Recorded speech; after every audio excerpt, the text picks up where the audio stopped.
I didn't break eye contact. I just took another slow sip of my tea, walked over to the side table and set the cup down.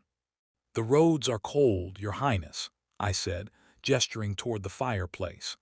"You might as well sit down if you're going to accuse me of being a criminal mastermind." Cashin let out a short, dry laugh, the first time I had ever heard him sound genuinely amused, and sat in the heavy armchair by the fire. He didn't look like a prince waiting for an apology. He looked like a man who had finally found the missing piece of a very frustrating puzzle. "I'm not accusing you of a crime," Cashin said, leaning back and tossing the little glass vial of serum onto the table between us. "If anything, I'm annoyed I didn't think of it first. The Northern Merchant Guilds are throwing money at this stuff. Where did you even learn how to refine this flour?" "I read a lot," I lied smoothly. "And I don't like being cold. When you have limited resources, you learn to look at things everyone else calls garbage and find the value." He stared at me for a long time, the firelight catching the sharp angles of his face. The silence stretched, the kind of heavy, loaded silence I used to use in boardrooms to make people crack. But I didn't crack, and neither did he. "The capital is a mess right now," Cashin said quietly, his gold eyes shifting to the flames. "Now that you've pulled yourself out of the picture, the balance of power has shifted.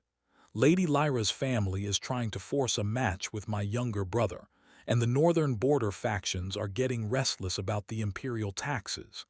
Everyone is screaming, plotting, and fighting for a piece of the pie." He looked back up at me, his gaze incredibly intense. "And here you are. No guards, no titles, making a fortune off weeds and looking entirely too comfortable."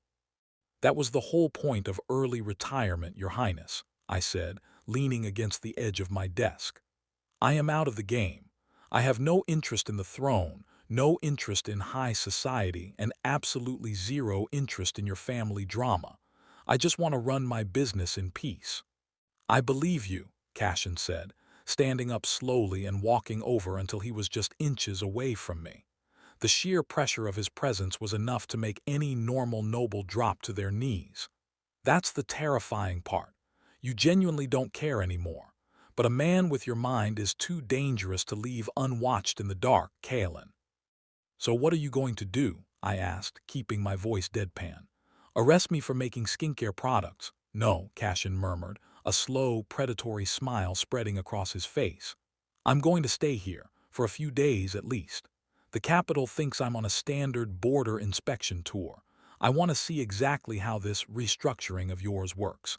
And I want to see what else that sharp head of yours can do." My stomach sank. The main character of the novel wasn't just disrupting my timeline, he was moving into my house. "I only have one spare bedroom, Your Highness," I said dryly, "and the roof leaks."